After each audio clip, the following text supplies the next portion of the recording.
নবী প্রবীর কর্তৃক আয়োজিত আজকের এই সিরাত মাহফিলের সম্মানিত সভাপতি, মঞ্চপ্রবিষ্ট ওলামায়ে কেরাম এবং বিশেষ করে একটু আগে যিনি আমাদের সামনে কোরআন ও হাদিসের আলোকে সুন্দর একটি বিষয়ে চমৎকার আলোচনা করেছেন, আন্তর্জাতিক খ্যাতি সম্পন্ন ইসলাম চিন্তাবিদ, বিশিষ্ট শিক্ষাবিদ, Islamic scholar professor doctor BM. Mafizur Rahman Al Azhari, এবং উপস্থিত আছেন আরেকজন আমাদের অতিথি, অত্র এলাকার কৃতি সন্তান, ইসলামী চিন্তাবিদ হযরত মাওলানা আব্দুল কাইয়্যিম সাহেব, এবং একটু আগে তিনি বক্তব্য দিয়েছেন ইসলামী ব্যাংকের জোনাল হেড, এবং এই বিশ্ববিদ্যালয়ের সম্মানিত মাননীয় ভাইস চ্যান্সেলর মহোদয়, উনি আসবেন বা শুনছেন, মাননীয় ভাইস চ্যান্সেলর মহোদয়, বিভিন্ন অনুষদের সম্মানিত ডিন বৃন্দ এবং সম্মানিত আমাদের সহকর্মী বৃন্দ, এবং আজকের এই অনুষ্ঠানের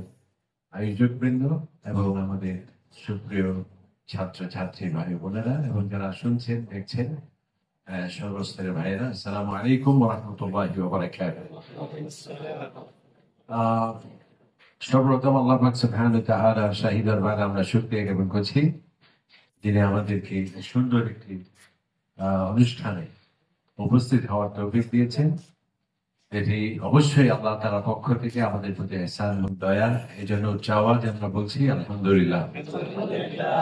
এবং এটি বিশ্ববিদ্যালয়ে নবী প্রভৃতি অবশ্যই, এমনকি ঢাকা বিশ্ববিদ্যালয়ে গত মাসে সেটি সিরাত মাহফিল হয়েছে, যেটি আর কখনো হয়নি। এমনকি শাহজালাল বিশ্ববিদ্যালয়, এটাকে সাবিক প্রবি বলা হয়, সেখানে হয়েছে। চট্টগ্রাম বিশ্ববিদ্যালয় হয়েছে।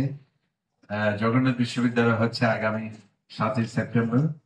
আমি এটি মনে করি এটি একটি যুগান্তকারী অধ্যায় এবং বিশ্ববিদ্যালয়ের একটি ইতিহাসে একটি অত্যন্ত ইতিবাচক একটি দৃষ্টান্ত, এবং এটি সম্ভব হয়েছে আল্লাহ তাআলার বড় অনুগ্রহ এবং ইহসান। অতঃপর আমাদের যাদের আজকে শাহাদাতের বিনিময়ে নতুন বাংলাদেশ আমরা পেয়েছি, এটি তাদের শাহাদাতের বিনিময়ে একটি অনন্য, ব্যতিক্রমধর্মী এবং অত্যাবশ্যক, যা আমাদের জীবনের লক্ষ্য উদ্দেশ্যে পৌঁছার ক্ষেত্রে, অভিষ্ট লক্ষ্যে পৌঁছার ক্ষেত্রে মসৃণ ভাবে অত্যন্ত সহায়ক এবং লজিস্টিক সাপোর্ট, বুদ্ধিভিত্তিক উপাদান এই মাহফিলের মাধ্যমে অবশ্যই এই ধারাবাহিকতা এটি অব্যাহত থাকবে, এবং যারা আয়োজন করছেন আল্লাহ তাআলা তাদেরকে জাযায়ে খায়র দান করুন। সকলে বলেন আমিন। আমাকে একটি বিষয়ের আলোচনার আগে কিছু প্রশ্ন আসছে। আমার মনে হয় আমাদের professor doctor BM. Mafizur Rahman Azhari, উনি এই প্রশ্নগুলোর উত্তর দিলে আর ভালো হতো। আমি জানি না কেন আমাকে দেয়া হলো। তো এখানে যা প্রশ্ন আসছে এগুলোর যদি উত্তর দিতে যায়, আমার মনে হয় আমার বিষয়ে আলোচনা করার সুযোগ থাকবে না। এরপরও যেহেতু আসছে, আমার মনে হয় আমরা সংক্ষিপ্ত ভাবে দেওয়ার চেষ্টা করব। তো প্রশ্ন উত্তর এই পর্ব রাখা, এটি আমার মনে হয় এটি একটি মাহফিলের একটি অনন্য দৃষ্টান্ত। নবী করিম সাল্লাল্লাহু আলাইহি ওয়াসাল্লাম ইরশাদ করছেন, হুসনুস সুআল নিসফুল ইলম, একটি আদর্শ প্রশ্ন, উত্তম প্রশ্ন জ্ঞানের অর্ধেক। আলহামদুলিল্লাহ। এই ছোট্ট হাদিস, কিন্তু এটি অক্সফোর্ড, ক্যামব্রিজে, এমনকি অনেক বিশ্ববিদ্যালয়ে শুধু প্রশ্ন কিভাবে করতে, এটি বেশ কয়েকটি কি আছে, সাবজেক্ট আছে।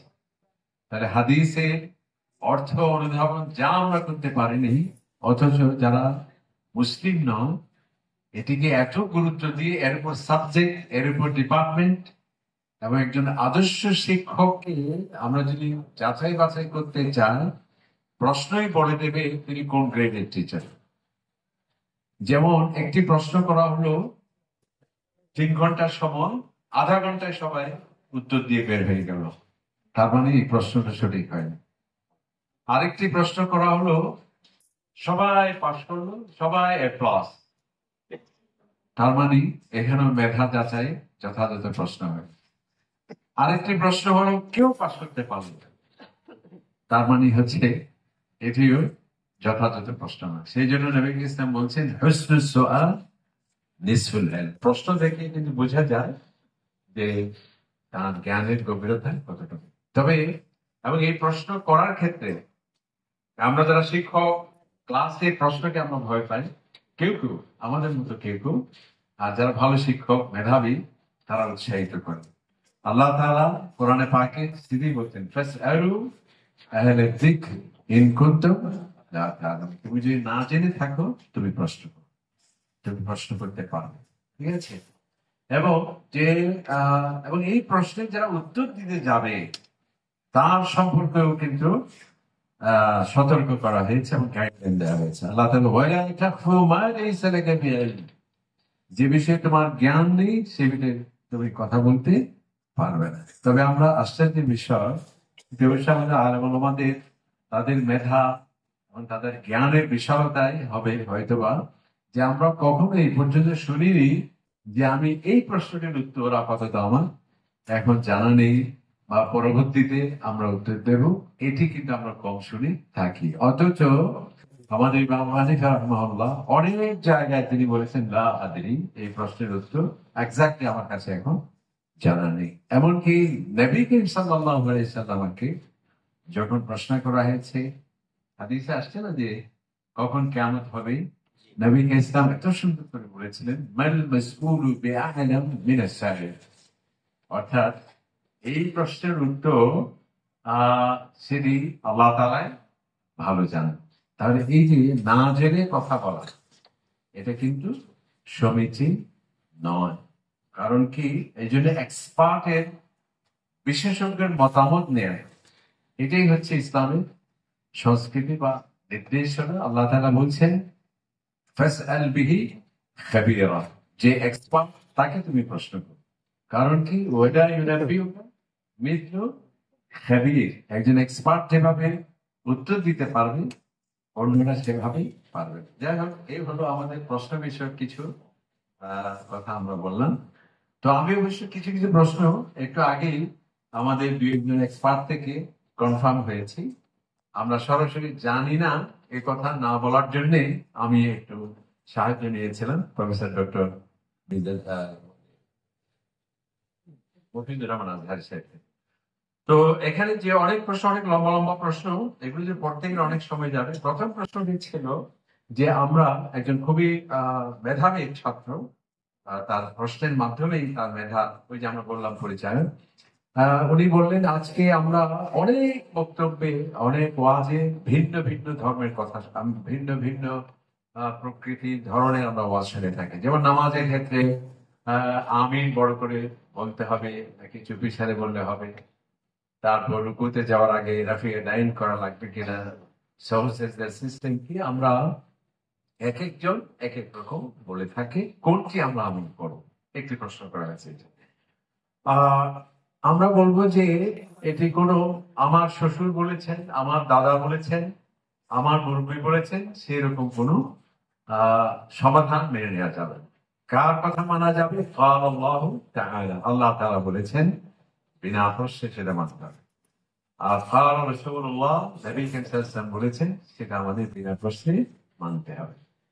এবং যেগুলো আপনি বলেছেন যে আমিন জোরেও বলা যায়, চুপি সারেও বলা যায়, এটি মাযহাবগত ভিন্ন ভিন্ন মাযহাবে সেখানে কোরআনের আলোকে হাদিসের আলোকে ওনারা মতামত দিয়েছেন। সুতরাং যারা বলে যে চুপে পড়তে হবে সেটার পক্ষেও দলিল আছে, যারা বলে যে জোরে পড়তে হবে সেটার পক্ষেও দলিল আছে। এক্ষেত্রে কোনো ঝগড়া বিভেদের কোনো প্রয়োজন নেই। মূল কথা হলো যেটা কোরআনে আছে, যেটা হাদিসে আছে, যদি দালিলিক প্রমাণ থাকে সেটি যে হোক না কেন তার কথা মানতে হবে, সেটাই হচ্ছে আমাদের স্বাভাবিক। এ নিয়ে বিভ্রান্তির কোনো প্রয়োজন আমার মনে হয়, আশা করি আমি যে বিষয়টি বলতে চেয়েছি বুঝাতে পেরেছি। তবে আলেমরা বলছেন যে, যেমন সৌদি আরবের একজন মুফতি যথার্থ বলেছেন, যে দেশে বেশিরভাগ লোক কোন একটি মাযহাবের উপর যদি সেখানে প্রতিষ্ঠিত থাকে, বিশৃঙ্খলা না হওয়ার জন্য সেই মাযহাবের কথাগুলো সেটা মানা নেওয়াটাই উদ্যোগ, যাতে বিশৃঙ্খলা না হয়, বিভাজন না। আরেকটি প্রশ্ন আসছে যে উনি কেমিস্ট্রিতে পড়ছেন বা ফিজিক্স ডিপার্টমেন্টে পড়ছেন বা মেডিকেল কলেজে পড়ছেন, কিন্তু তিনি ইসলাম সম্পর্কে জানতে চান। অর্থাৎ ওনার আগ্রহ ইসলামিক স্টাডিজ নিয়ে গবেষণা করা। তো এভাবে আপনি কেমিস্ট্রি পড়বেন, ফিজিক্সে পড়বেন, আবার সেই সাথে কোন একটা ইসলাম বিশ্ববিদ্যালয়ে অনার্স কোর্সে চালিয়ে যাবেন, এটা তো আমার মনে হয় কঠিন হবে। তো আজকাল অবশ্যই বিভিন্ন বিশ্ববিদ্যালয়, এমনকি মদিনা ইউনিভার্সিটি, ওমর কোরআন ইউনিভার্সিটি, এমনকি আল আজহার বিশ্ববিদ্যালয় অনলাইন বিভিন্ন কোর্স তারা পরিচালনা করে।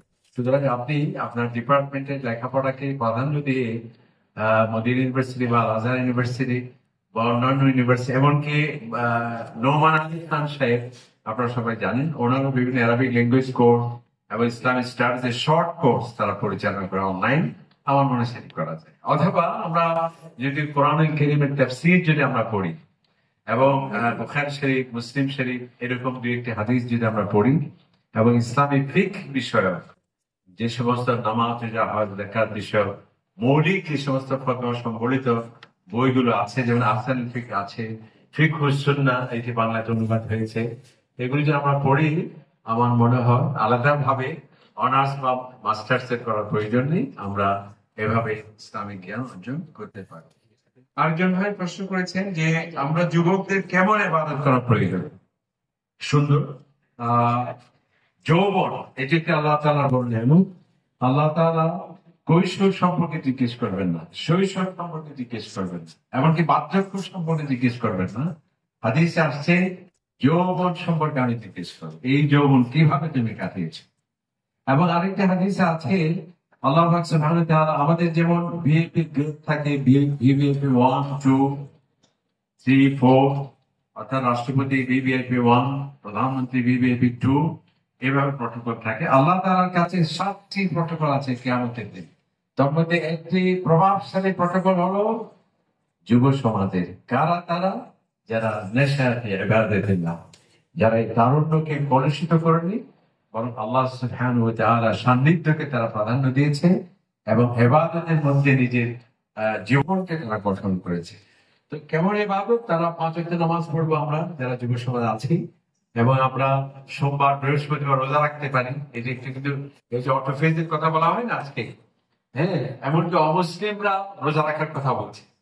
যে অটোফেজের কথা বলে নোবেল বিজয়ী হয়েছে জাপানের একজন চিকিৎসা বিজ্ঞানী। অথচ আমাদের নবীজি সেই শিক্ষা দিয়েছেন আমাদের যে প্রতি সোমবার তোমরা রোজা রাখবে এবং প্রতি বৃহস্পতিবার নবী ইসলাম রোজা রাখতেন। তাহলে একদিকে আমার রোজাও হলো, চরিত্র সুন্দর হলো, আধ্যাত্মিক চেতনা বলিষ্ঠ হলো, স্বাস্থ্য ভালো থাকলো, অটোফেজিও হয়ে গেল, আমার আধ্যাত্মিকতাও হয়ে গেল। সেটা করা যায়। এবং কোরআনুল কারীম অর্থ সহ তিলাওয়াত করা, নবী ইসলামের সিরাত বেশি বেশি আমাদের পড়তে হবে, আল্লাহ নবীর সিরাত পড়া, এবং দৈনন্দিন ইসলাম অনলাইন, আরো বড় বড় আন্তর্জাতিক খ্যাতি সম্পন্ন দেশে বিদেশে অনেক ইসলামিক স্কলার যারা স্বীকৃত এবং যারা সকলের কাছে গ্রহণযোগ্য, এই ধরনের যারা আছেন, তাদের ইসলাম অনলাইন এরকম বিভিন্ন প্রোগ্রাম আছে, সেগুলোর মাধ্যমে আমরা করতে পারি। তাহলে নামাজ পড়বো, তাহাজ্জুদের নামাজ আমরা পড়তে পারি ফজরের আগে, এবং 5 ওয়াক্ত নামাজ বাজামাত পড়া,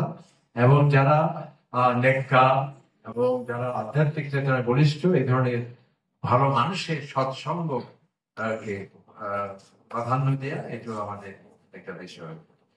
আরেকটি প্রশ্ন করা যে বড়দের সম্মান করা ছোটদের কর্তব্য, কিন্তু আমাদের ভার্সিটির সিনিয়ররা জোর করে আমাদের থেকে সম্মান নিতে চায়।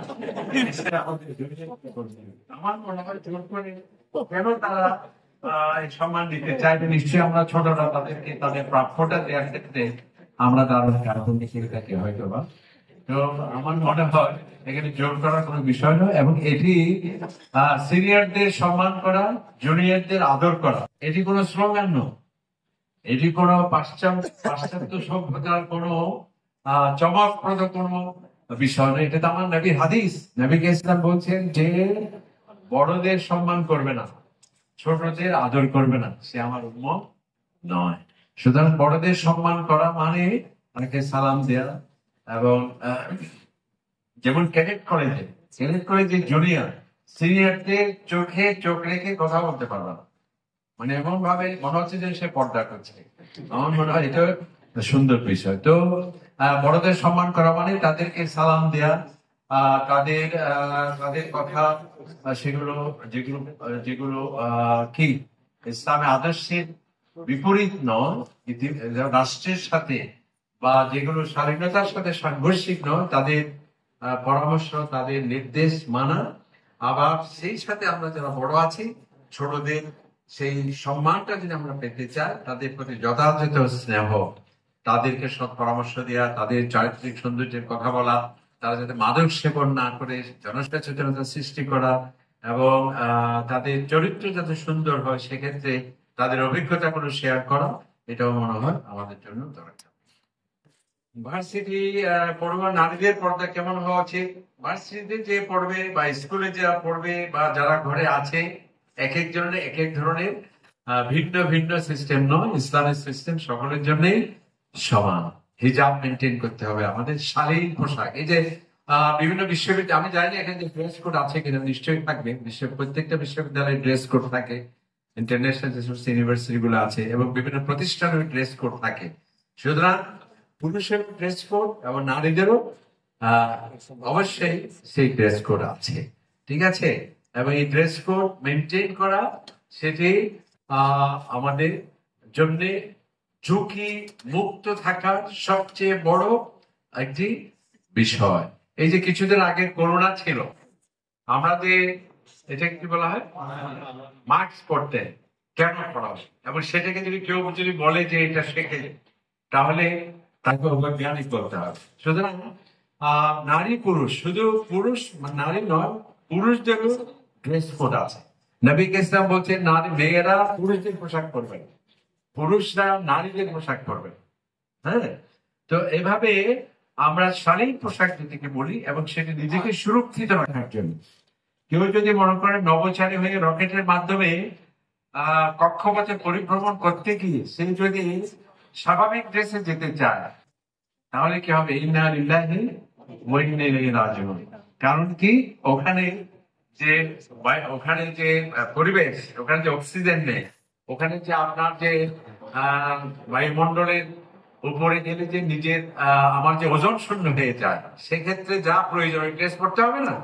ঠিক সেজন্যই নারীদের পুরুষদের এই ড্রেস কোড দেওয়া হয়েছে। আপনারা দেখেছেন নিশ্চয়ই, যারা এই যে করে যারা ওটিতে যায়, অপারেশন থিয়েটারে স্বাভাবিক ড্রেসে যায়, তার একটা নির্দিষ্ট ইউনিফর্ম থাকে। সুতরাং এই ইউনিফর্ম থাকাটা এটা কোনো মর্যাদার বিষয় নয়, এবং কাকেও সেটাকে আলাদাভাবে নয়, এটা তার নিজের স্বকীয়তা, নিজের বৈশিষ্ট্য এবং নিজেকে সংযত এবং সুরক্ষিত রাখার বিধানই হচ্ছে হিজাব। এমনকি যারা এক্সরে ঘরে আপনারা নিশ্চয়ই গিয়েছেন, যেখানে ওই যে টেকনিশিয়ান যিনি থাকেন তাকেও বিশেষ একটা ড্রেস পরতে হয়।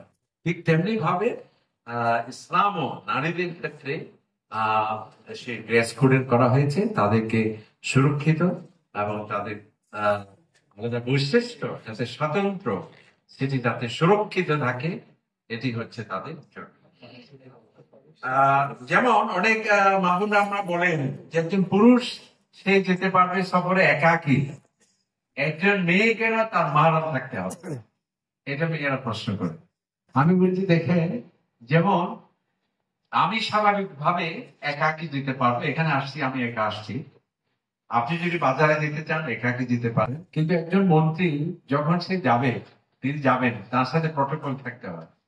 তার একজন রাষ্ট্রপতি যখন যাবেন, তার এসএসএল এবং পিজিআর সহ নানাবিধ নিরাপত্তা সেটি নিশ্চিত করার জন্য বিশেষ বাহিনী সেখানে থাকে। এটা আমাদের এরা কি বলে, বিএমসিসি যারা আছেন তাদের।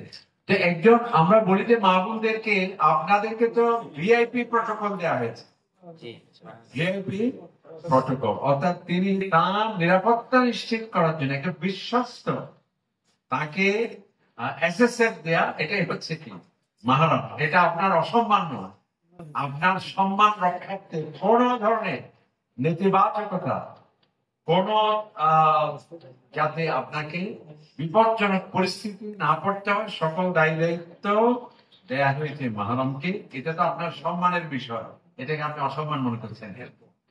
আচ্ছা, আরেকটি প্রশ্ন আসছে, আখিরি জামানার ফিতনা থেকে বাঁচার উপায়। এটা আমরা আগেই বলেছি, আমাদের 5 ওয়াক্ত নামাজ আমাদের পড়তে হবে, কোরআন কারীম তেলাওয়াত করতে হবে, নবী ইসলামের সিরাত পড়তে হবে, তাহাজ্জুদ নামাজ যদি আমরা পড়ি, এবং যদি আমরা নফল সিয়াম গুলো যদি আমরা করি এবং আলেম ওলামা যারা আছেন তাদের হক্কানি আলেমদের সাহায্যের মধ্যে যদি আমরা রাখি তাহলে আমরা এবং কোরআন এবং সুন্নাহ যদি আমরা সেই জ্ঞান অর্জন করি এই ফিতনা থেকে বাঁচার আমাদের উপায় হতে পারে।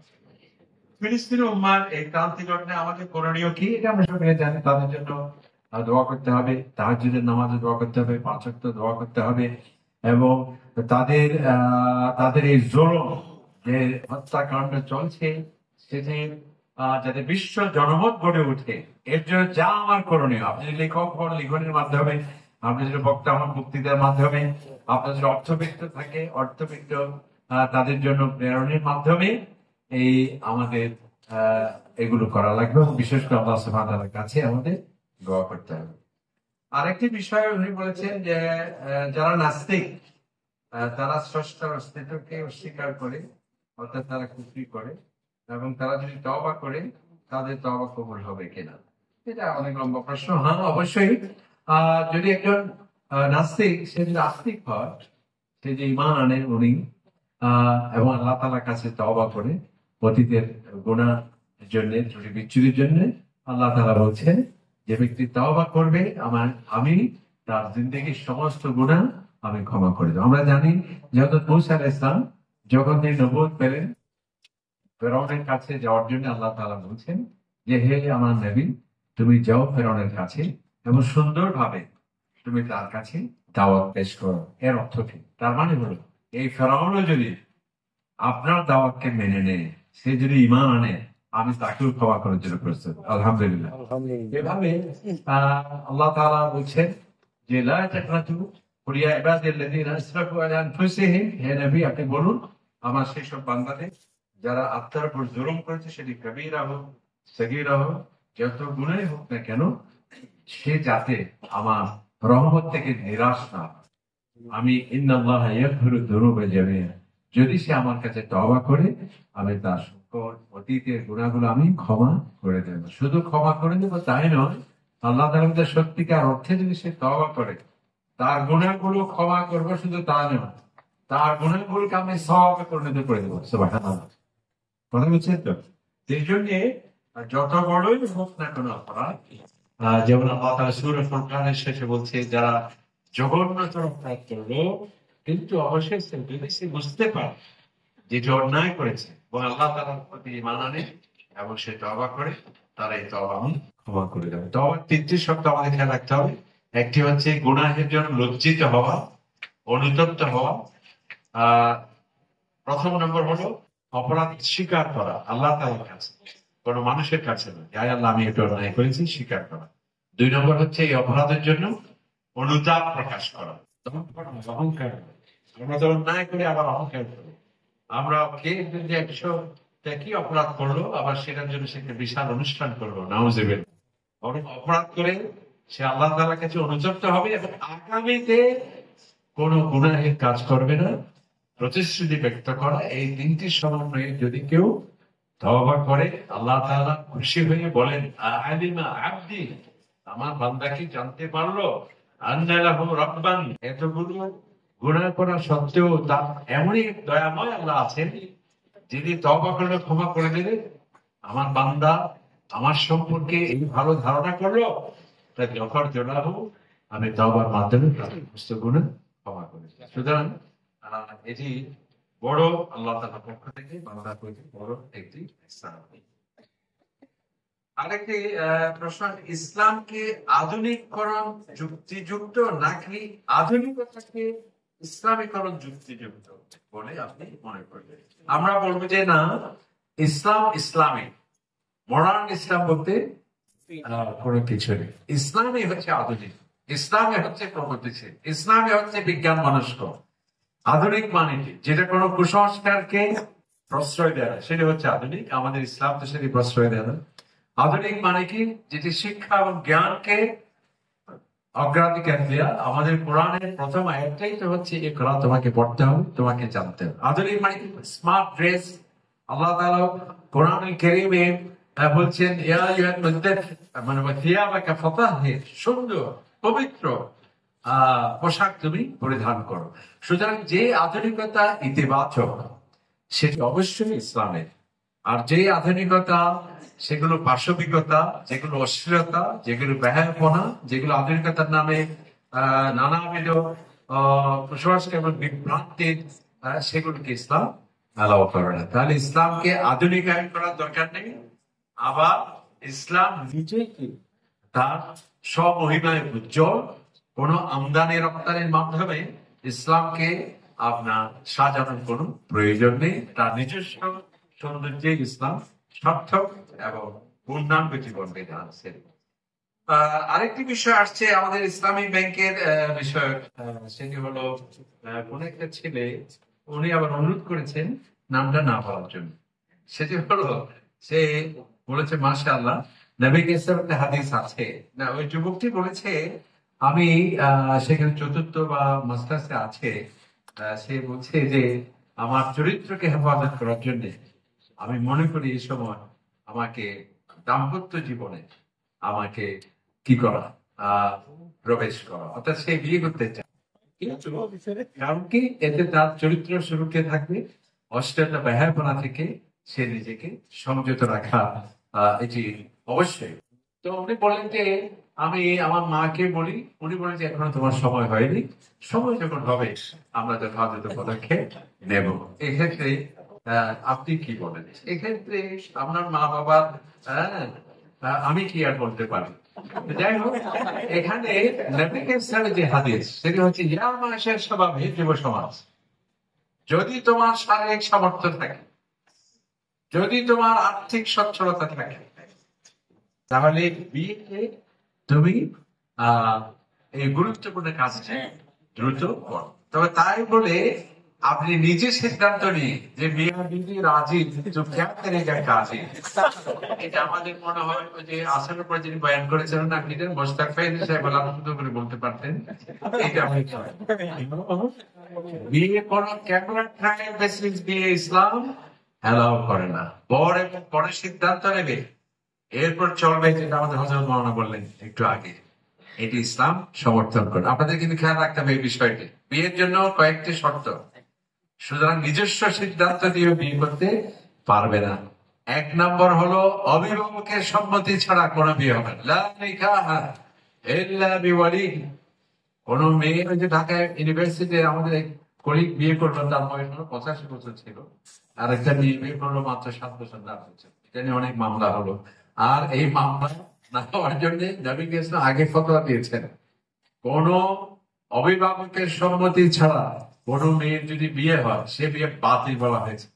কারণ কি, যাতে প্রশ্নবিদ্ধ সম্পর্ক না হয়, এমন সম্পর্ক জানে নিন্দাবাদের সুযোগ না হয়, এমন সম্পর্ক যেটা নিয়ে পত্র পত্রিকা সপ্তাহব্যাপী কিনা ভাইরাল হয়ে সেটি মানুষের যাতে হাসি খোরাক না হয় বা নিন্দা না হয়, সেই জন্য অভিভাবকের সম্মতি লাগবে। 2 নম্বর হলো ছেলে হ্যাঁ না বলবে, শুধু তাই না, মেয়ের সম্মতি ছাড়া কোনো বিয়ে হবে না। এটা আমাদের খেয়াল রাখতে হবে। হবু বর এবং কনে তাদের উদ্দেশ্যে আমরা বলছি, এখানে নারীদের যে অধিকার, একটু আগে আমরা বললাম, যে সমাজে জীবন্ত নারীদের কবর দেওয়া হতো শিশুকে, এবং যেখানে সেই সমাজে বলা হচ্ছে যে তুমি বাবা বড় ভাই সবাই রাজি, কিন্তু ওই মেয়ের যদি কনসেন্ট না থাকে, নারীর যে ফ্রিডম অফ চয়েস কে ইসলাম কি গুরুত্ব দিয়েছে, যেটা আমরা নারীদের ক্ষমতায়নের কথা বলছি।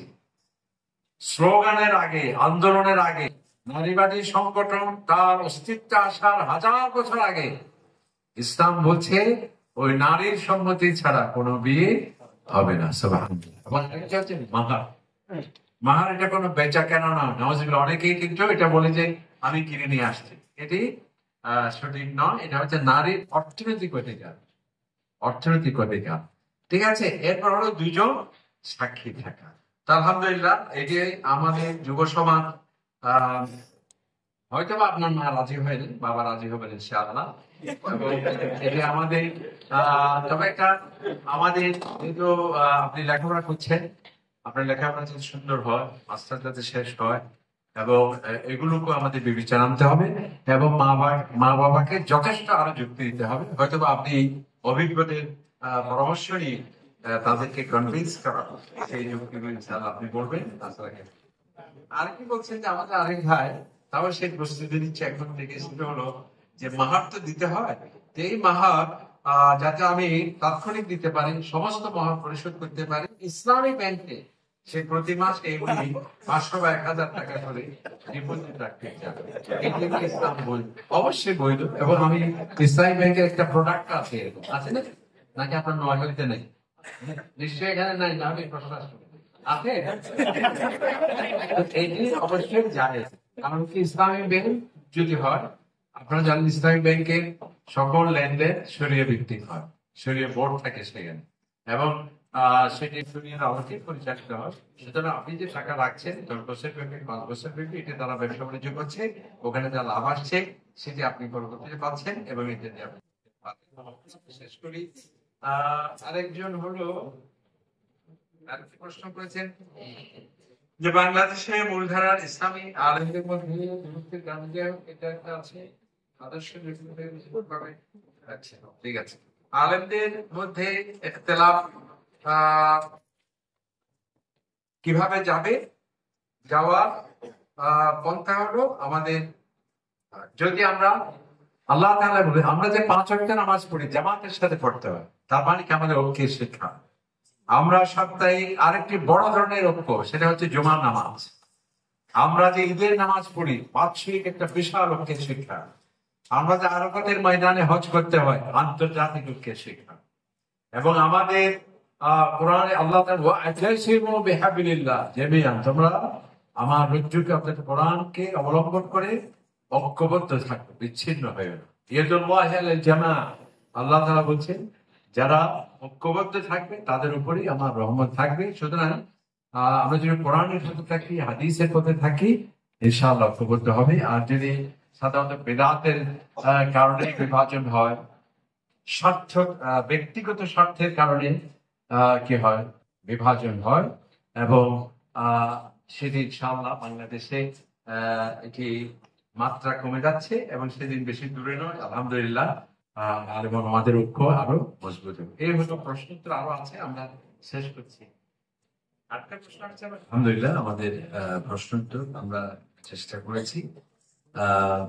আল্লাহ তাআলা এগুলো আমাদের তৌফিক দান করুন। এখন আমাদের জীবনের লক্ষ্য উদ্দেশ্য কি? আল্লাহ তাআলা কোরআন শরীফে বলতে, ইন্না সালাতি ওয়া নুসুকি ওয়া মাহইয়ায়া ওয়া মামাতি লিল্লাহি রাব্বিল আলামিন। আমার নামাজ, আমার জীবন, আমার মৃত্যু, আমার সামগ্রিক কর্মকাণ্ড কেবলমাত্র, শুধুমাত্র, একমাত্র আল্লাহ সুবহানাহু ওয়া তাআলার জন্যই হবে।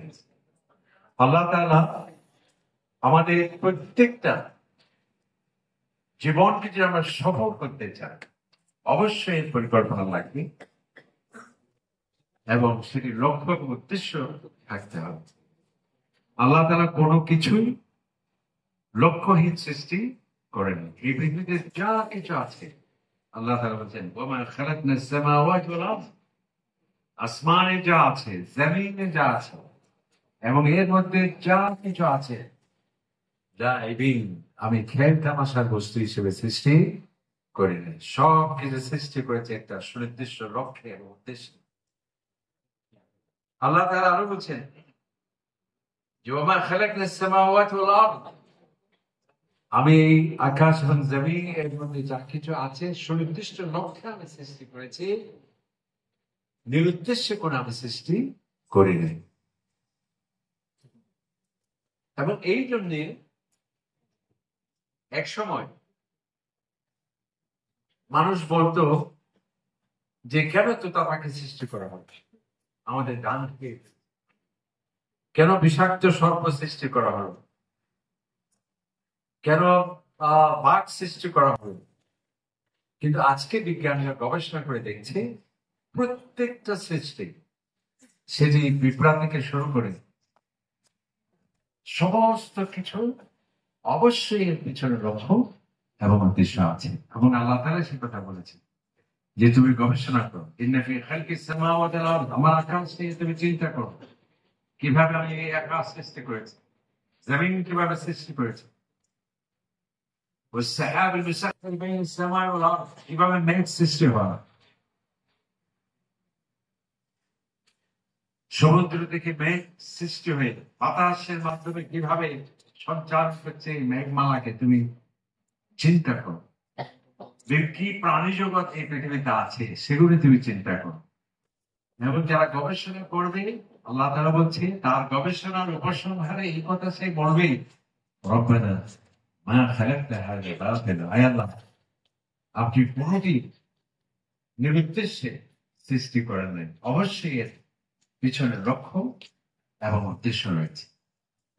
সেজন্য আজকে আমরা আগে শুনেছি বাঘসুমার বা আদমশুমারির কথা, আর এখন আমরা শুনছি বাঘসুমারির কথা। কেন? এই বাঘের অস্তিত্ব আমাদের পরিবেশ সুরক্ষার ক্ষেত্রে গুরুত্বপূর্ণ ভূমিকা রাখছে, যার ফলে রাশিয়াতে এমনকি রাষ্ট্রপ্রধানদের একটি শীর্ষ সম্মেলনে বাঘসুমারের সম্মেলন হয়েছিল আজকে।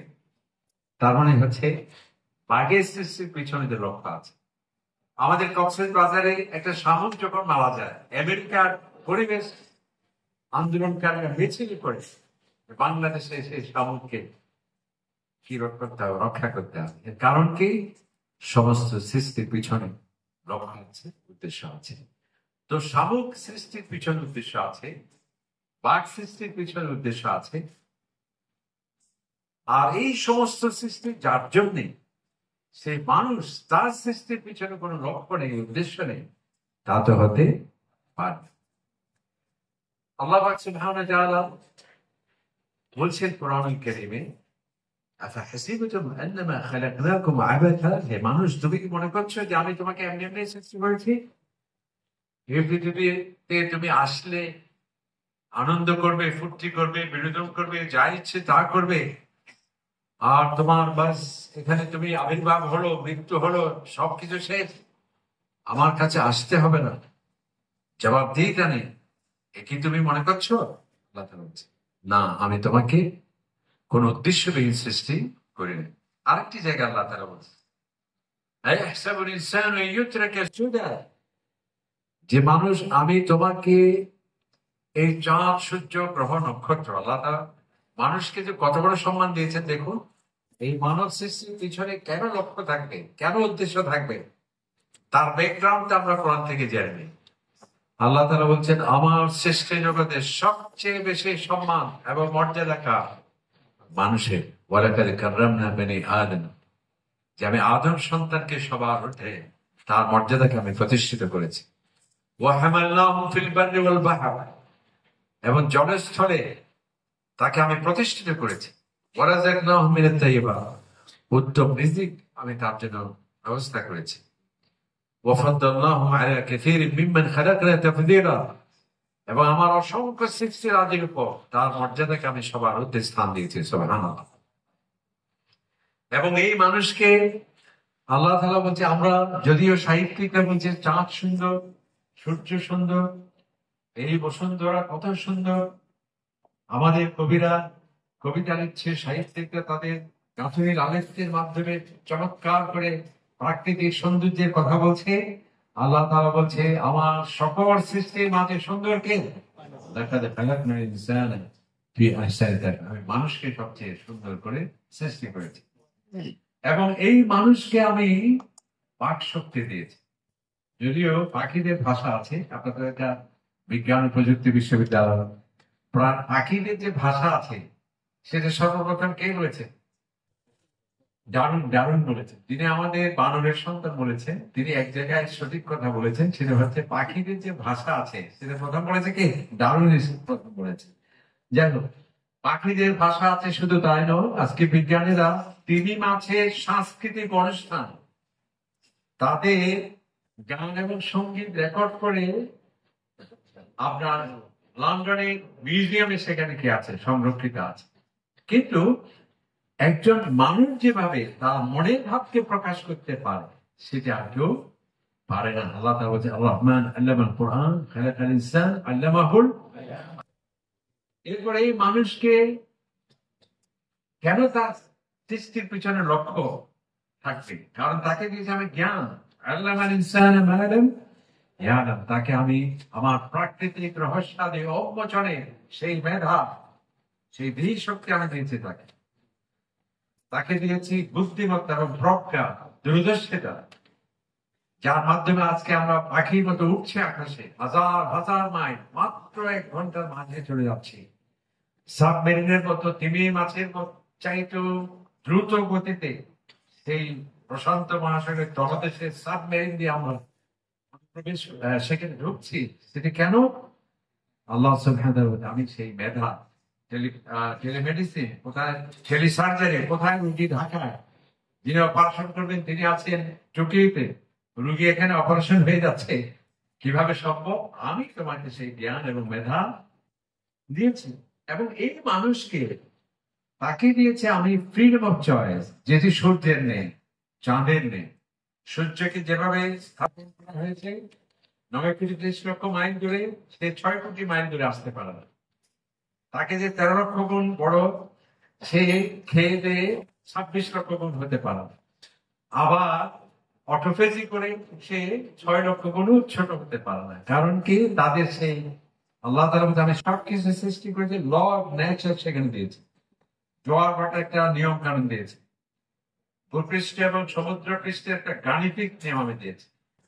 এবং এই যে আমরা বাতাসের যে অক্সিজেন শতকরা 21 ভাগ, সেটি 50 ভাগ হলো ইন্না লিল্লাহ, আর যদি 1 ভাগ হয়ে যায় ইন্না লিল্লাহি, ওই কিন্তু সেটি উঠানামা করতে পারে না। কারণ কি? আল্লাহ তাআলা বলছে আমি সবকিছু সৃষ্টি করি, সেটা আমি তাদের ফ্রিডম অফ চয়েস দেয়, কিন্তু একমাত্র একটি জাতিকে সেটি দিয়েছে, সেটা কি?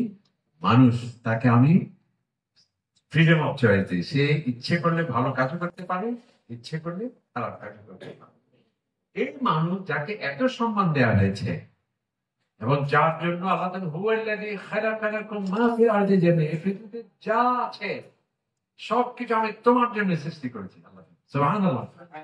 এই সাগর, এই নদী, সবকিছু তোমার জন্য, তুমি আমার জন্য। এটা একটু সুন্দর শ্লোক। সবকিছু তোমার জন্য, তুমি আমার জন্য। আল্লাহ তাআলা আরেক থেকে বলে আলাম তারাউ আন্নাল্লাহ সাখখারা লাকুম মা ফিস সামাওয়াতি মা ফিল আরদ। আজকে যে আপনি রকেট দিয়ে যে মঙ্গল গ্রহে যাওয়া প্রায় উপক্রম, পথ ফাইন্ডার সেখানে আমরা পাঠাচ্ছি, আপনি যে চাঁদে গিয়েছেন, কক্ষপথে পরিভ্রমণ করেন, ছোট্ট এই প্রাণী, এটা কিভাবে সম্ভব? আল্লাহ তাআলা বলছেন আমি আসমানে যা কিছু আছে, জমিনে যা কিছু আছে, সব মানুষ যে নাসার মাধ্যমে কোথায় যে সে যাচ্ছে, যেগুলো দেখে অনেক হতবিহ্বল হয়ে যায় আমরা, সেটি কিভাবে সম্ভব?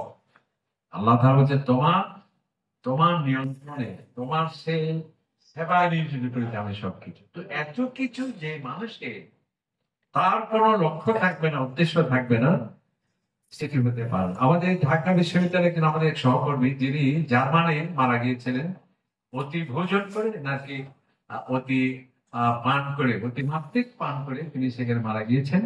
এবং তার নামটা আমরা উল্লেখ করছি না, যেহেতু তার বইগুলো আবার আমাদের যুব সমাজ পড়লে আবার বিপজ্জনক অবস্থানে তারা যেতে পারে। অনেক নাম করা এক লেখক।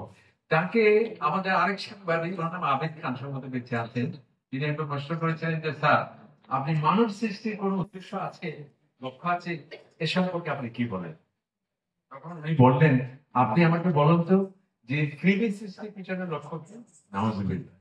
অর্থাৎ একজন মানুষকে, তিনি এত বড় একজন ভাষা সাহিত্যিক হয়ে, এবং তাকে ভাষা বিজ্ঞানী, অবশ্য আমাদের ওপার বাংলা একজন বিজ্ঞানী, তিনি বললেন যে আপনি ভাষা বিজ্ঞানী হওয়ার জন্য যে বইটি লিখেছেন, এটা অমুক লেখকের হুবহু অনুবাদ আপনি করেছেন, এটা আপনার লেখা নয়।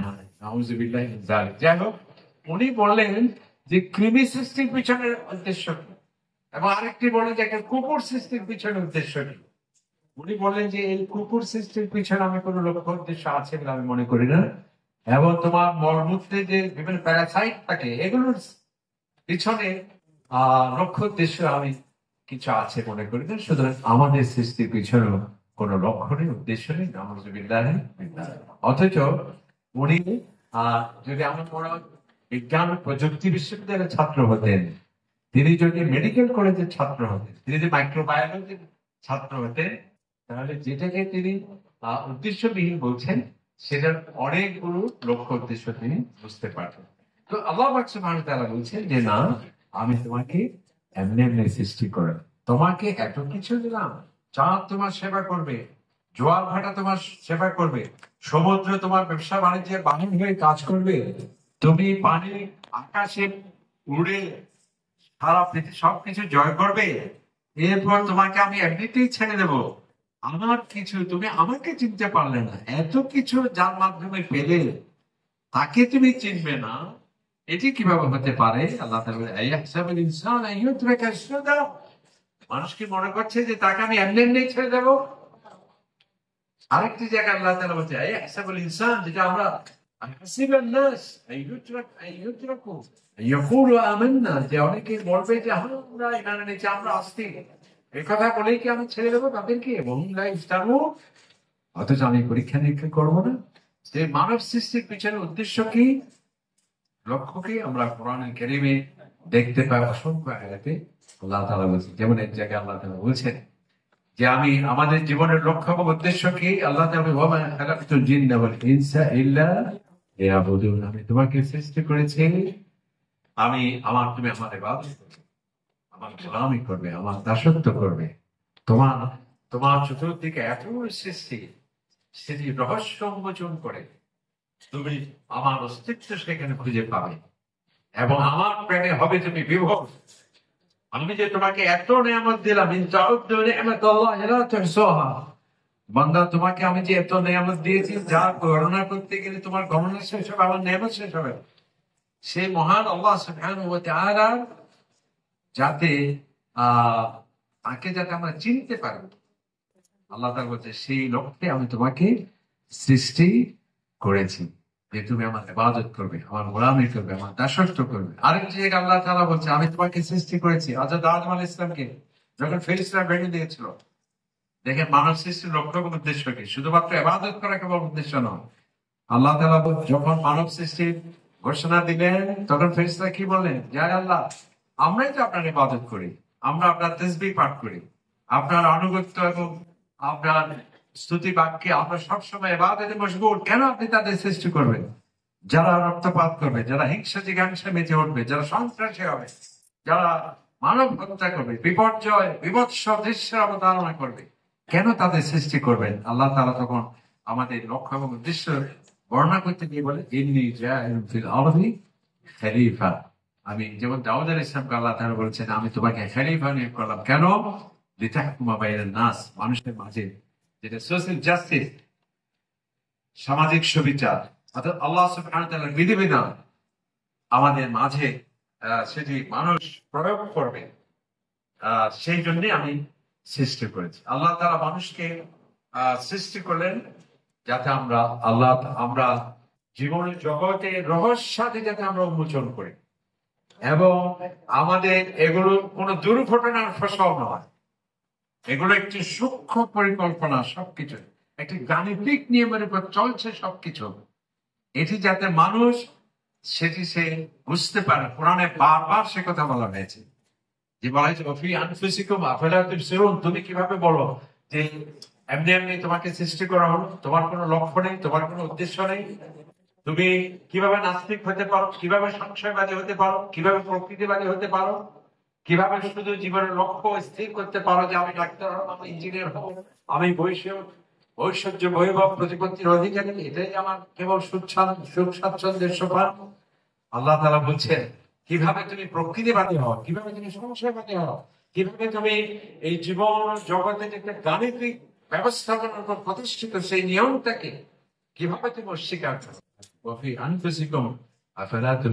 তোমাকে যে কিভাবে আমি সৃষ্টি করেছি, তোমার সেটা অ্যানাটমি, ফিজিওলজি, এগুলোর মাধ্যমে তোমার যে দেহযন্ত্র, তোমার যে সৃষ্টি তত্ত্ব, তুমি যে দেখো কিভাবে, তুমি যে চিন্তা করো কিভাবে, তোমার হাত কিভাবে কাজ করে, তুমি কথা বলো কিভাবে, বাকযন্ত্র তোমার কিভাবে, এগুলো তুমি চিন্তা করো।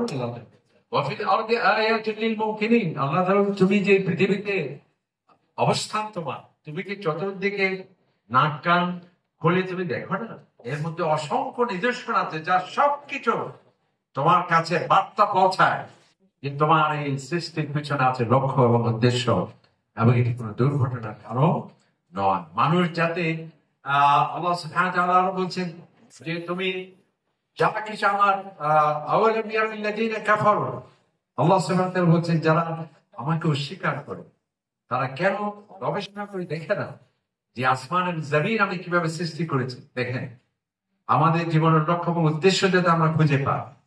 আল্লাহ তাআলা যে আমাদের সৃষ্টি করেন এই পৃথিবীতে এবং এই অসংখ্য নিদর্শন দেখে যাতে আমরা যাতে আমরা নাস্তিক না হই, যাতে আমরা সংশয়বাদী না হই, যাতে আমরা জীবনের লক্ষ্য এবং উদ্দেশ্য স্থির করার ক্ষেত্রে বিভ্রান্তিতে না ভুগি। আল্লাহ তাআলা বলছেন এই মহাবিশ্ব কিভাবে সৃষ্টি হলো তুমি কি একটু তাকিয়ে দেখো না, চিন্তা করে দেখো না কিভাবে সৃষ্টি করলাম আমি আল্লাহ তাআলা। কিভাবে? আন্নাস সামাওয়াতি ওয়াল আরদ, যে বৈজ্ঞানিক অনুসন্ধান বলা হচ্ছে যে আসমান এবং জমিন কানাতা রাতকান, সেটা পরস্পর সংযুক্ত ছিল। ফাফাতাকনাহুমা, অতঃপর এটিকে আমি আলাদা করেছি, যেটা এখন বিগ ব্যাং থিওরি যেটা বলা হয়, যেটা মাইকেল স্টিফেন হকিংও যেটাকে সমর্থন করেছেন। অর্থাৎ এই মহাবিশ্ব, চন্দ্র, সূর্য, গ্রহ, নক্ষত্র, গ্যালাক্সি যা আছে সবকিছু বিজ্ঞানীরা বলছে একটি আরেকটির সাথে অপূর্ব মিল মিছিল। সূর্যে যা আছে আমাদের পৃথিবীতেও তা আছে, চন্দ্রে যা আছে আমাদের পৃথিবীর সাথেও তা আছে। একটি গ্রহাণু যে ছিটকে পড়ে এই পৃথিবীতে, তাও প্রায় আমাদের পৃথিবীর সাথে মিল। এই মিল কেন? বিজ্ঞানী বলছে এগুলো এক ছিল, অথবা সেটি বিস্ফোরিত হয়ে কণা অনুকণাগুলো ক্রমসম্প্রসারিত হয়ে এই মহাবিশ্ব হয়েছে। এই যে তাদের ধারণা বা সেটিকে বিগ ব্যাং থিওরি, আল্লাহ তাআলা কোরআন শরীফে বলছেন যাতে মানুষ এগুলোকে কোনো দুর্ঘটনার কারণ মনে না করে, যাতে এগুলো কোনো উদ্দেশ্যবিহীন কোনো খেয়ালিপনা নয়, প্রাকৃতিক কোনো নিজস্ব খেয়ালিপনা নয়। আমি আল্লাহ তাআলাকে সৃষ্টি করেছি। তুমি কি চিন্তা করে দেখো না, আসমান জমিন এক ছিল, ফাফাতাকনাহুমা, অতঃপর এটাকে আমি আলাদা করেছি। এরপর কি? ওই জাআলনা মিনাল মা, অতঃপর তুমি খেয়াল করে দেখো আমি পানি থেকে সবকিছু সৃষ্টি করি। যেটা আমাদের মাননীয় ভাইস চ্যান্সেলর এবং ভাইস চ্যান্সেলর দুজনেই সম্ভবত কেমিস্ট্রি, এবং কেমিস্ট্রির মূল স্লোগান হচ্ছে এটি। আল্লাহ তাআলা বলছেন আমি পানি থেকে সমস্ত কিছু সৃষ্টি করেছি। তো এই যে আল্লাহ আমাদের সাথে প্রত্যেকটি সৃষ্টি, প্রতিটি পাহাড়, পর্বত, সমুদ্র, সবকিছু মহান আল্লাহ সুবহানাহু ওয়া তাআলার বিধিবিধান মেনে চলছে, এবং সেগুলো কোনো নিরুদ্দেশ সৃষ্টি নয়। সেটি শুধু একটু উদ্দেশ্য এবং লক্ষ্যে কাজ করছে। যেমন আল্লাহ সুবহানাহু ওয়া তাআলা আমাদের দৃষ্টি আকর্ষণ করছে যে তোমাদের আশেপাশে যে সাগর দেখতে পাও, মারাজাল বাহরাইনি ইয়ালতাকিয়ান বাইনাহুমা বারযাখুন লা ইয়াবগিয়ান, দুটি সাগর যে এক জায়গায় মোহনায় মিলিত হয়। মনে করে যে ভারত মহাসাগর, আটলান্টিক মহাসাগর, প্রশান্ত মহাসাগর, মেডিটেরিয়ান সি, ভূমধ্য সাগর, লোহিত সাগর যেখানে মিলিত হয়েছে, আল্লাহ তাআলা বলছেন তুমি সেখানে গিয়ে দেখো, কি দেখতে পাবে? যে এই সাগরের পানি, এর বর্ণ, এর ধর্ম, এর বৈশিষ্ট্য, এখানে নিশ্চয়ই এখানে সমুদ্র বিজ্ঞান নিশ্চয় আছে, ওনারা আমার থেকে ভালো জানবেন যে এই পাশের এই সমুদ্রের পানি, ধর্ম, বর্ণ, বৈশিষ্ট্য, গন্ধ একরকম, পার্শ্ববর্তী সাগরের ধর্ম, বর্ণ, বৈশিষ্ট্য ভিন্ন রকম। মাঝখানে কোনো কি নেই, কোনো বেড়া নেই। আল্লাহ তাআলা যে আম্মান জাআলা বাইনাল বাহরাইনি হাজিজা, একই সাগর, দুই সাগর যে এক জায়গায় মিলিত হলো, একটি আরেকটির মাঝে যে বিলীন হয় না, তোমার কি আজকের নেই? তোমার কি বিবেক নেই? এটি কি এমনি এমনি হতে পারে? এরপরও তুমি আমাকে কিভাবে অস্বীকার করো? তো আমাদের জীবনের লক্ষ্য এবং উদ্দেশ্য, আল্লাহ তাআলা বলছেন যে আমি তোমাদের সৃষ্টি করেছি আমার ইবাদত করবে, আমার গোলামি করবে। আর আল্লাহ তাআলার ইবাদত করলেই সেখানে আমাদের শান্তি। আর ইবাদত করলে যে আল্লাহর উপকার হবে সেরকম নয়।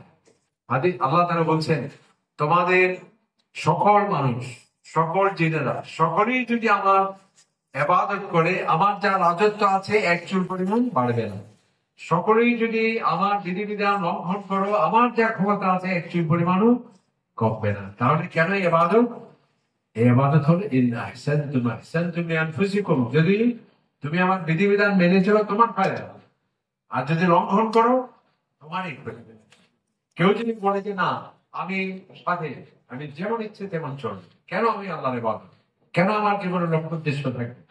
এটি পাগলের চলা ছাড়া কিছুই নয়। যেমন কোন একজন ব্যক্তি একটা গাড়ি নিয়ে ঢাকা শহরে, সে যদি বলে যে আমি ট্রাফিক রুলস মানি না, লাল বাতি জ্বলছে আমি চলে যাবো, তার ইন্না লিল্লাহি ওয়া ইন্না ইলাইহি রাজিউন। কোন একজন পাইলট সে টেক অফ করার পর যদি সে আহ যদি সেখানে তাকে যে মাত্রায় উড্ডয়ন করতে বলা হয়েছে, যে স্পিডে যেতে বলা হয়েছে এবং যে সুনির্দিষ্ট পথে যেতে বলা হয়েছে, সেই যদি বলে যে না, আমার ইচ্ছে মতো আমি চলবো, তাহলে ফ্লাইট ক্রাশ হবে।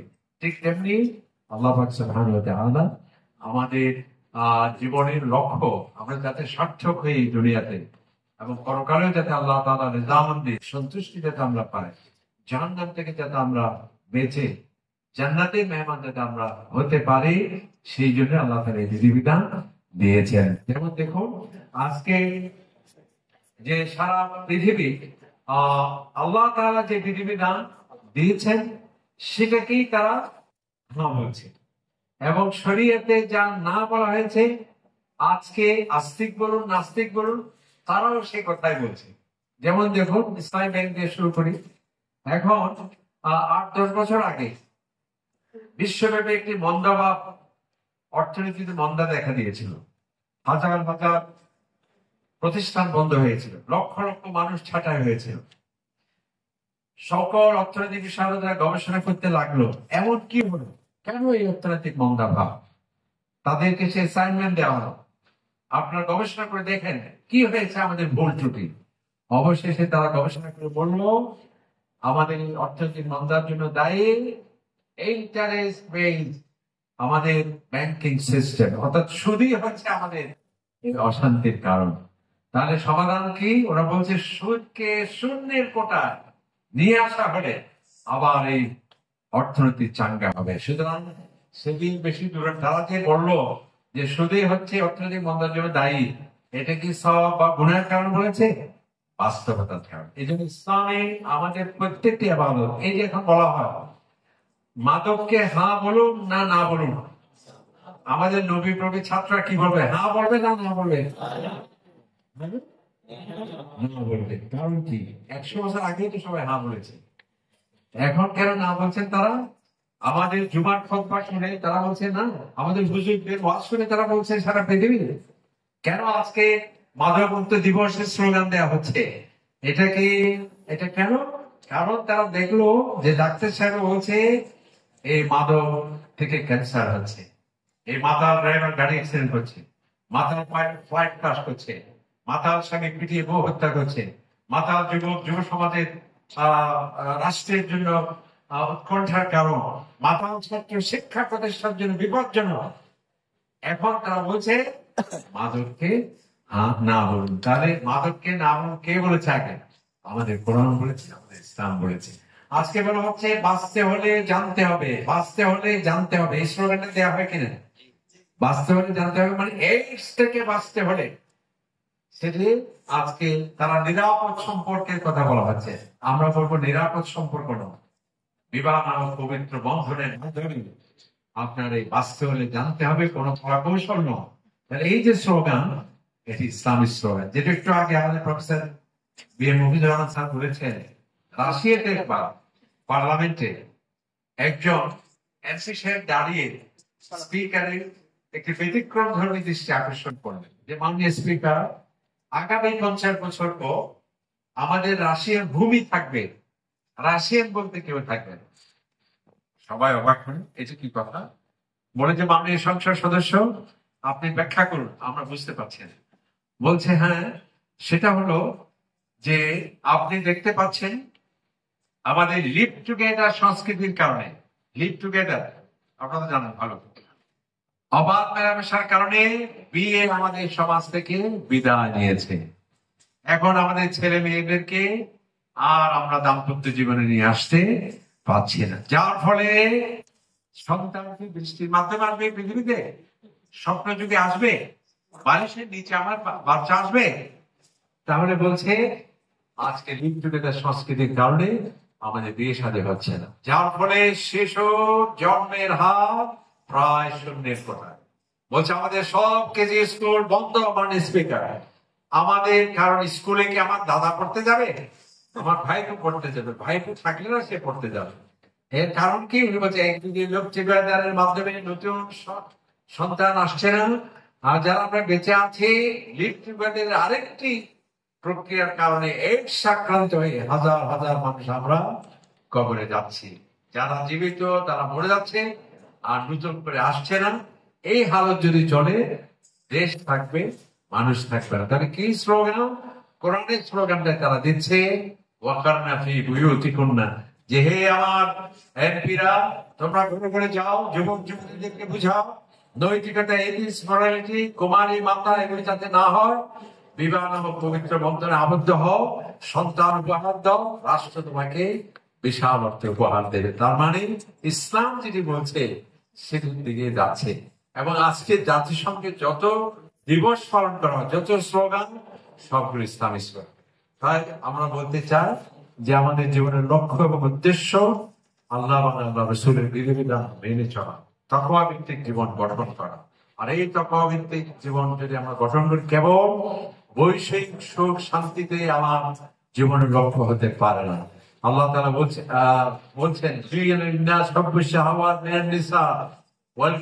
তোমাদের কেবলমাত্র তুমি সুন্দর একটি আদর্শ স্বামী, আদর্শ স্ত্রী পেলে, কেবল তোমার সন্তান সন্ততি হলো, গাড়ি বাড়ি হলো, অনেক কিছু হলো, ঐশ্বর্য বৈভব প্রতিপত্তির পাহাড়, কিন্তু তোমার নীতি নৈতিকতা নেই, তুমি কে সৃষ্টি করেছে তা জানা নেই, তুমি সংশয়বাদী, তুমি প্রকৃতিবাদী, তাহলে এই সাফল্য তোমার জন্য স্থায়ী নয়। আমরা যদি স্থায়ী পেতে, শান্তি পেতে চাই, আমাদের জীবনের লক্ষ্য এবং উদ্দেশ্য আল্লাহ এবং আল্লাহ রসুলের বিধিবিধান মেনে চলা, তাকওয়া ভিত্তিক জীবন গঠন করা। তাকওয়া ভিত্তিক জীবন গঠন যদি আমরা করি, আল্লাহ তাআলা বলছেন ওয়া মান ইয়াত্তাকিল্লাহা ইয়াজআল লাহু মাখরাজা, তোমার যা আছে সংকট আমি সেটি নিরসন করে দেবো। সুবহানাল্লাহ। ওয়া মান ইয়াত্তাকিল্লাহা ইয়াজআল লাহু মাখরাজা, তোমার সমস্যার সমাধান আমি দিয়ে দেবো তাকওয়ার মাধ্যমে। তুমি যে আমার বিধিবিধান মেনে চলো, আমার প্রদত্ত তোমার বিধিবিধানের আলোকে জীবনের লক্ষ্য এবং উদ্দেশ্য স্থির করো, ইয়ারযুকহু মিন হাইসু লা ইয়াহতাসিব, তোমাকে এমন রিজিক দেব তুমি কল্পনা করতে পারবে না। আরেকটি জায়গায় আল্লাহ তাআলা লাউ আন্না আহলাল কুরআ আমানু ওয়াত্তাকাউ, যদি মানুষ সত্যিকার অর্থে ঈমান আনে এবং তাকওয়া ভিত্তিক তার সামগ্রিক জীবনকে সে গঠন করে, আসমানে যা আছে, জমিনে যা আছে, সমস্ত বারাকাতের সকল দরজা আমি তোমার জন্য উন্মুক্ত করে দেব। ইন্নাল্লাহা মা'আল মুত্তাকিন, তোমার কাছে তাকওয়া আছে তো কেউ নেই, আমি আছি তোমার সাথে। সুবহানাল্লাহ। ইন্না আকরামাকুম ইনদাল্লাহি আতকাকুম, তুমি তোমার একমাত্র সম্মান এবং মর্যাদা তোমার কাছে তাকওয়া আছে, তুমি হচ্ছো সেরা।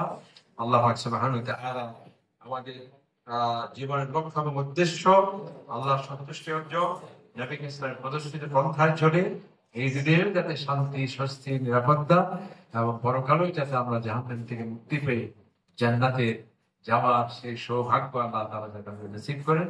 এই বলে আমার সংক্ষিপ্ত বক্তব্য শেষ করছি। আসসালামু আলাইকুম ওয়া রাহমাতুল্লাহি ওয়া বারাকাতুহু।